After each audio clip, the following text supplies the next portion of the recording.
Telephone line पर मौजूद हैं, तज़कियाकार है मियाँ हबीब साहब। मियाँ हबीब साहब, आपका बहुत शुक्रिया, आपने अपना कीमती वक्त टीवी टुडे को दिया। अमेरिका ने जो है ईरान पर हमला कर दिया है, इस बारे आप क्या कहेंगे? मियाँ हबीब साहब, क्या आप सुन पा रहे हैं? जी जी, आ रही है जी। हबीब साहब, अमेरिका ने ईरान की 3 जौहरी तंसीबात पर हमला कर दिया है, क्या कहेंगे आप? अच्छा, एक तो देखें कि बड़ी ताकतें जो होती हैं वो उनके कोई असूल होते हैं, लेकिन चूंकि आज की दुनिया में जो है वो ताकत के अपने असूल हैं। अमेरिका को किसी तौर पर ये जेब नहीं देता था। एक तो 2 हफ्तों का टाइम दिया हुआ था ईरान को उन्होंने, तो और दूसरा OIC का इजलास हो रहा था, और इसका मतलब है कि अमेरिका ने OIC के इजलास को किसी खाते में नहीं लिखा और अपनी मन मर्जी करते हुए ईरान पर जो है वो हमला कर दिया है। और दूसरा जो था वो ये था कि कांग्रेस ने उन्हें इजाजत नहीं दी, लेकिन ट्रंप ने और उसकी इंतजामिया ने अपने तौर पर मनमानी करते हुए जो है वो ईरान के जौहरी तंसीबात को निशाना बनाया है। अब देखना यह है कि क्या, क्योंकि वो काफी ज़ेरे ज़मीन उनके असासे पड़े हुए थे, क्या वो किस हद तक डैमेज हुए हैं, और क्या उसमें जो है न्यूक्लियर। हबीब साहब, एक तरफ तो मज़ाकरात की बात की जा रही थी कि मज़ाकरात करेंगे, मज़ाकरात करते करते अचानक हमला, इस बारे क्या कहेंगे? यही तो देखें ना, मुनाफकत है, और ये किसी तौर पर भी जेब नहीं देता कि इसका मतलब है कि आपने अंधेरे में रखकर जो है वो ईरान को उस पर जो है आपने हमला कर दिया है।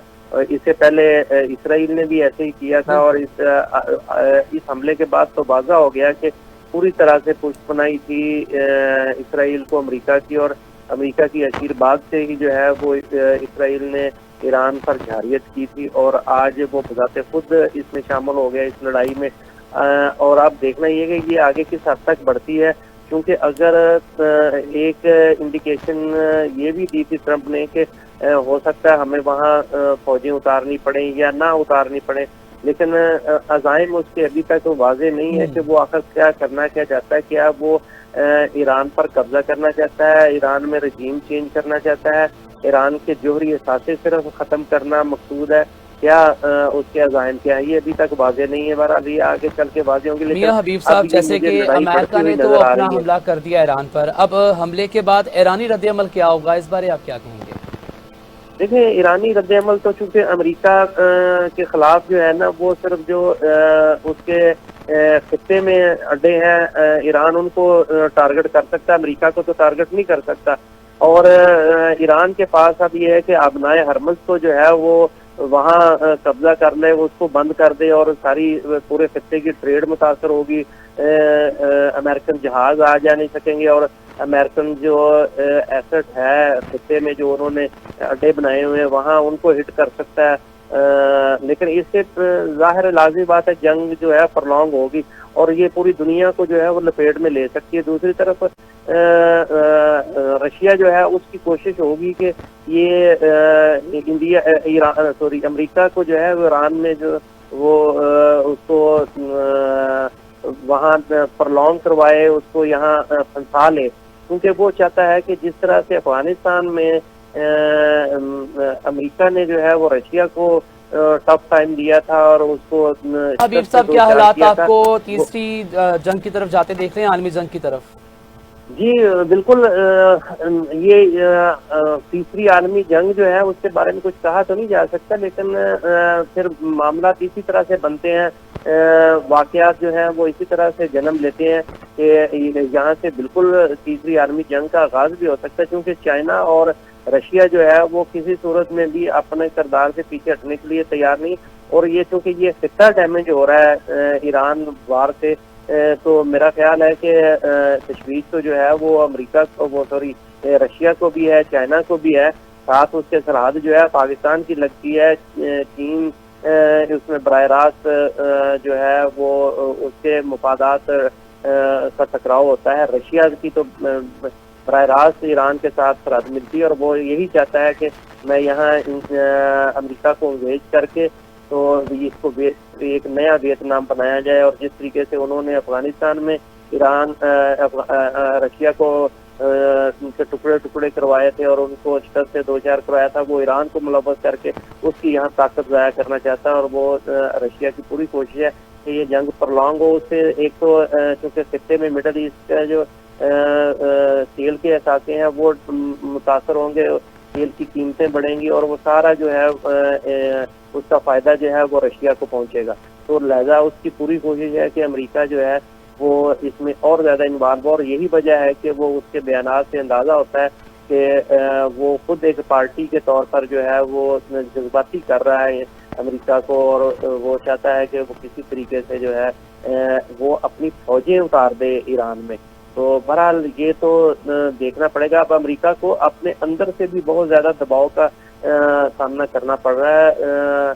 ट्रंप ने इंतजामिया ने हमला तो कर दिया ईरान पर, लेकिन उनकी कांग्रेस जो है उसने उनकी इजाज़त नहीं दी इस हमले की, और बहुत ज़्यादा रिजेंटमेंट है उनके अपने सोसाइटी की जानिब से भी कि ट्रंप जो है वो वोट लेकर आया था कि वो दुनिया में अमन कायम करेगा, ना कि जंगें करेगा। तो वो अमेरिका को नई जंगों में मुलव्वस कर रहा है, तो इसका बर्डन जाहिर है अमेरिकी इकॉनमी पे आएगा।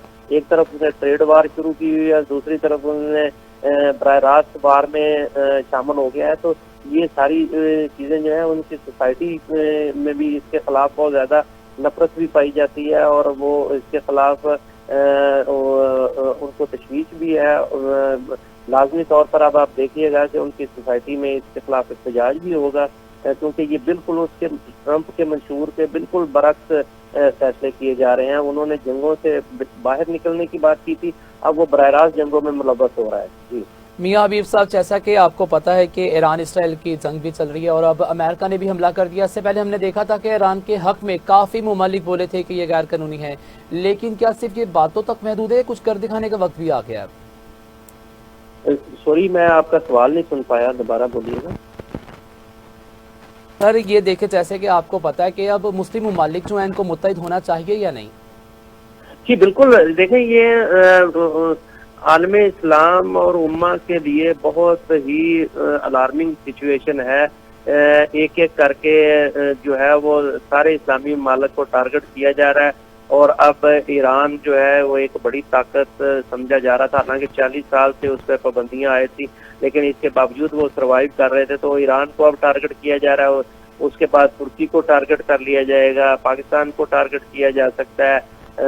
तो ये आलम इस्लाम को इस बारे में सोचना चाहिए, उन्हें यूनाइट होना पड़ेगा और उन्हें अपनी सर्वाइवल के लिए जो है वो इकट्ठा होके कुछ ना कुछ करना चाहिए। और खास करके OIC जो है उसको इसमें इफेक्टिव रोल अपना अदा करना चाहिए, आलमी सतह पर दबाव बढ़ाना चाहिए, और खास करके मिडल ईस्ट के जो ममालिक हैं जिसमें सऊदीया है, UAE है, कतर है, कुवैत है, इन लोगों को जो है वो अपना असर और सूख इस्तेमाल करना चाहिए और आलम इस्लाम को यूनाइट करना चाहिए, ताकि ये आगे आने वाले जो खतरात हैं उससे निपटने के लिए अपने आप को तैयार करना चाहिए। वरना एक एक करके जो है वो सबकी बारी आ जाएगी और फिर कोई भी कुछ नहीं कर सकेगा। तो लिहाजा ये एक ऐसा मौका है कि यहाँ अब समझने की बात है। अब आलम इस्लाम को होश के नाखून लेने चाहिए और उन्हें अपने मुस्तकबिल के बारे में सोचना चाहिए, यूनाइट होकर अपने वसाइल इकट्ठे करके कुछ ना कुछ करना चाहिए, ताकि दुनिया को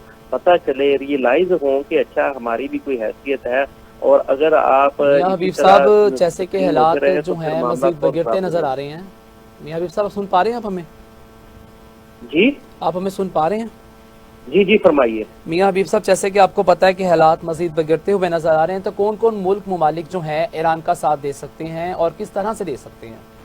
देखिए, बात यह है कि इफेक्टिव जो है ना वो तो सऊदीया कोई रोल अदा कर सकता है, UAE कर सकता है, पाकिस्तान कर सकता है, तुर्किया कर सकता है, लेकिन मुझे लगता है कि कोई भी अमेरिका के आगे उस तरीके से जो है वो बराह रास्त तो ईरान की मदद के लिए कोई तैयार नहीं होगा। अलबत्ता सिर्फ रशिया एक है कि वो ईरान की मदद कर सकता है टेक्नोलॉजी वाइज भी और फौजी इंस्ट्रूमेंट के हवाले से भी।